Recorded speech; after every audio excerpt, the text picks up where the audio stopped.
Hello दोस्तों, का स्वागत है मेरे यूट्यूब चैनल लो वाले बाबू पर। दोस्तों, आज हम एक इंटरेस्टिंग टॉपिक लेकर आए हैं कि अधिवक्ता अपने काम का विस्तार कैसे कर सकते हैं और वो ऐसे कौन-कौन से काम करें जिससे उनको पढ़ाई करने का टाइम मिल जाए, क्लाइंट को जोड़ने का टाइम मिल जाए और वो अपने ऑफ़िस में बैठकर आराम भी कर सकते हों। तो दोस्तों, आइए हम सबसे पहले चर्चा करते हैं काम का विस्तार कैसे करें।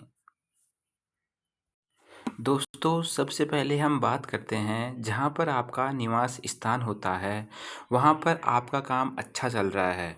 आपकी रोज़ाना कम से कम डेली आपकी जो पेशियाँ हैं, कम से कम 20 से 25 पेशियाँ आपकी रोज़ाना लगती है। तो दोस्तों, इसका मतलब है आपका काम अच्छा चल रहा है।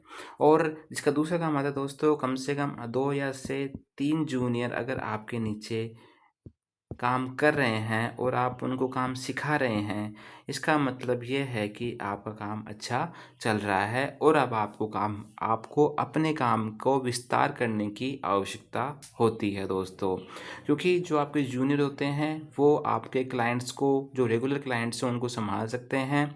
उनके जो भी काम होते हैं, जैसे हाज़िरी माफ़ी लगाना, डॉक्यूमेंट पेश करना, ठीक है? वो सारे काम आप उनको दे सकते हैं। आप ओनली बहस और जिरह के लिए ही वहाँ पर जा सकते हैं। तो दोस्तों, सबसे पहले अपन काम का विस्तार करने के लिए सबसे पहले आप देखते हैं, काम का विस्तार करने के पर्पज़ में दोस्तों 2 काम आते हैं। एक तो होता है इंटर स्टेट काम को बढ़ाना या इंटर स्टेट काम को लेना, और दूसरा आता है आप ऑनलाइन माध्यम से, फ्रीलांसिंग माध्यम से भी आप अपने काम को बढ़ा सकते हैं और एक अच्छा पैसा कमा सकते हैं। तो दोस्तों, आइए हम इंटर स्टेट का काम कैसे लें और किस तरह से वहाँ पे काम करवाना है, उसके बारे में चर्चा कर लेते हैं। दोस्तों, सबसे पहला स्टेज आता है मेक ए प्रोफाइल आईडी। दोस्तों, सबसे पहले आपको अपना एक जो अकाउंट बनाना है, या तो आप उसको लिंक्डइन पे बना सकते हैं, या फिर फेसबुक पे बना सकते हैं, या इंस्टाग्राम पे बना सकते हैं, या फिर अपना व्हाट्सएप ग्रुप भी बना सकते हैं दोस्तों। अब वहाँ पे सबसे पहले आपको क्या करना है, आपको अपने आपका जो भी डेटा है, जो भी आपकी क्वालिफ़िकेशंस हैं, जो भी आपका रिकॉर्ड है, जो भी आपने गेन किया है, वो सारी उपलब्धियाँ को वहाँ पे आपको मेंशन करना है। वहाँ पे सबसे ज़रूरी दोस्तों, आपका अपना ऐसा मोबाइल नंबर देना है जो आपके ऑफ़िस पर्पज़ से संबंधित हो, जिस पर आपके ऑफ़िस से रिगार्डिंग ही कॉल आएँ। फिर दूसरी बात दोस्तों, उसमें आपकी एक ईमेल आईडी भी आपको ऐड करनी है, जिस पर जो लोग आपको कॉल नहीं कर पाएँ, वो आपको ईमेल आईडी के थ्रू भी संपर्क कर लें दोस्तों।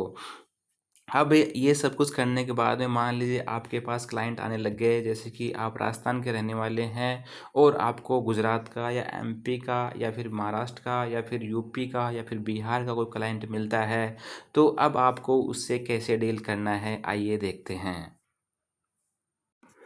यहाँ पे देखिए दोस्तों, मान लेते हैं आपने ऑनलाइन प्रोफाइल भी बना लिया, मोबाइल नंबर भी ऐड कर दिए, सारा काम कर दिया। उसके बाद में आपको गुजरात से किसी क्लाइंट ने आपको कांटेक्ट किया और अब आपकी बारी है उनका काम देखने की, समझने की। तो फिर सबसे पहले हम यहाँ देखेंगे कि उनका काम क्या है और वो क्या करवाना चाहते हैं दोस्तों। अब देखिए दोस्तों, आपको क्लाइंट ने कांटेक्ट किया और आपको बाई फ़ोन पे वो आपको मैटर समझा रहा है। तो सबसे पहले आपको मैटर समझना है। मान लीजिए क्लाइंट को किसी की ज़मानत करवानी है, किसी प्रॉपर्टी का दाव करवाना है, किसी प्रॉपर्टी पर स्टे लगवाना है, कोई अपील लगवानी है, तो सबसे पहले उसका मैटर समझना है दोस्तों। फिर उसके बाद में जैसे ही आपको मैटर समझ में आ जाए और आपको लगता है कि हाँ, मैं ये काम कर सकता हूँ, तभी आपको उसको हाँ भरनी है। अगर आप वो काम करने में सक्षम नहीं है या आप वो काम नहीं करना चाहते हैं, तो आपको क्लियर कट मना कर देना है दोस्तों, ठीक है। फिर सेकंड नंबर बात आती है दोस्तों, फ़ीस को फ़िक्स कैसे करें, आइए देखते हैं। दोस्तों, फ़ीस को फ़िक्स करते समय आपको सबसे पहले तो अपनी जो केस लड़ने की या जो आपको फ़ाइल पढ़ने की या फिर जो भी आपको केस हियरिंग की आपको फ़ीस फ़िक्स कर लेनी है दोस्तों। सबसे पहली बात, आपको फ़ीस बता देनी है पक्षकार को कि श्रीमान जी, हमारी इतनी फ़ीस लगेगी। फिर फ़ीस के अलावा दोस्तों आपको वहाँ पे जैसे मान लीजिए गुजरात क्लाइंट है तो आपको गुजरात के कोर्ट में जाना पड़ेगा, डिस्ट्रिक्ट कोर्ट हो चाहे हाई कोर्ट हो, आपको वहाँ जाना पड़ेगा। तो पक्षकार से आपको जाने आने का प्लस खाने पीने का अलग से खर्चा लेना है दोस्तों। ये देखा गया है अधिकतर मामलों में कि जब पक्षकार अधिवक्ता को फ़ीस पे कर देता है तो वो ये सोचता है कि इसी फ़ीस में उनका रहन-सहन भी आ गया, जाना आना भी आ गया और मेरा केस लड़ना भी आ गया है। फिर जब एक बार पक्षकार का जो केस है वो अधिवक्ता महोदय ले लेते हैं, उसके बाद में वो उसको बीच रास्ते में छोड़ भी नहीं सकते।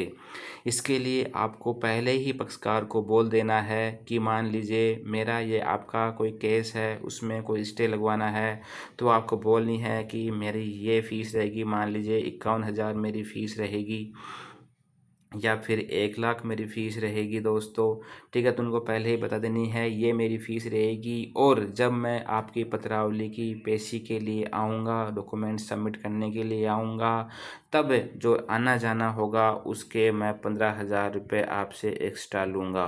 उस 15,000 रुपये वो आने-जाने का मेरा खर्चा रहेगा। इस तरह से अगर आप साफ बात कर लेंगे तो फिर आपकी बाद में परेशानी का सामना नहीं करना पड़ेगा।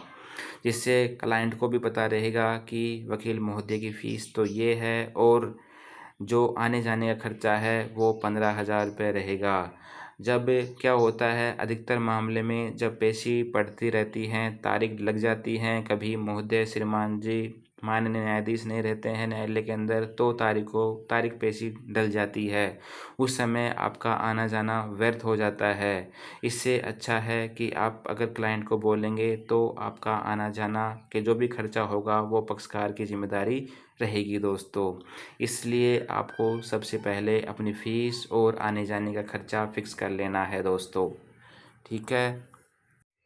अब दोस्तों जब आप बाहर का काम लेते हैं तो आपके सामने कुछ समस्याएं भी आती है दोस्तों। तो सबसे पहली समस्या ये आती है जो भी आप अगर अपने काम से पक्षकार के लिए बाहर अदर राज्य में जाते हैं तो जो आपके लोकल क्लाइंट होते हैं वो आपके पास नहीं आ पाते हैं। ठीक है दोस्तों, ये सबसे बड़ी समस्या है जब आप बाहर काम लेते हैं तो मेनली जो आपके लोकल क्लाइंट होते हैं वो आप तक नहीं पहुंच पाते हैं। जो आपके साथी अधिवक्तागण हैं वो उनको अपने पास बुला लेते हैं। ठीक है दोस्तों, इसके लिए आपको अपना एक विश्वास पात्र जिस पर आपको अधिकतर विश्वास हो एडवोकेट पे आपको उनको बोलना है और फिर जो भी आपके क्लाइंट आएगा आपको उनके पास भेजना है। फिर जो दूसरी प्रॉब्लम आती है दोस्तों वो ये होती है कि जो आपकी लोकल पत्रावलियाँ होती हैं, जो आपकी न्यायालय में जो पत्रावलियाँ चल रही होती है, उनमें भी क्लाइंट आते रहते हैं, उनमें गवाह आते रहते हैं, कोई विटनेस होता रहता है, किसी की ज़मानत होती रहती है, ठीक है, किसी का ट्रायल होता रहता है, तो उस समय भी आपको न्यायालय में मौजूद होना आवश्यक होता है। इसलिए आपको वो भी समस्या आती हैं। तो अब दोस्तों इन समस्याओं का समाधान आप कैसे कर सकते हैं, आइए देख लेते हैं। दोस्तों जब आप बाहर आना जाना करते हैं तो बहुत सी परेशानियों का सामना करना पड़ता है। उसका समाधान ये होता है कि मान लीजिए आप गुजरात क्लाइंट के मुकदमा लड़ रहे हैं तो उसके लिए आपको क्या करना पड़ता है, अधिकतर मामले में तारीख पेशियाँ पड़ती रहती हैं जब तक वो डॉक्यूमेंट सबमिट नहीं होते हैं। तो आपको बस मेन पेशियों पर ही वहाँ जाना है जिससे जो पक्षकार है उसका ज़्यादा खर्चा भी नहीं होगा और आपको परेशानी का सामना भी नहीं करना पड़ेगा। इसके लिए दोस्तों आपको जो वहाँ गुजरात जैसे डिस्ट्रिक्ट सेशन कोर्ट का मामला है तो फिर आपको वहाँ पर एक लोकल एडवोकेट को हायर करना होगा दोस्तों, ठीक है। लोकल एडवोकेट को हायर कैसे करेंगे वो भी देख लेते हैं।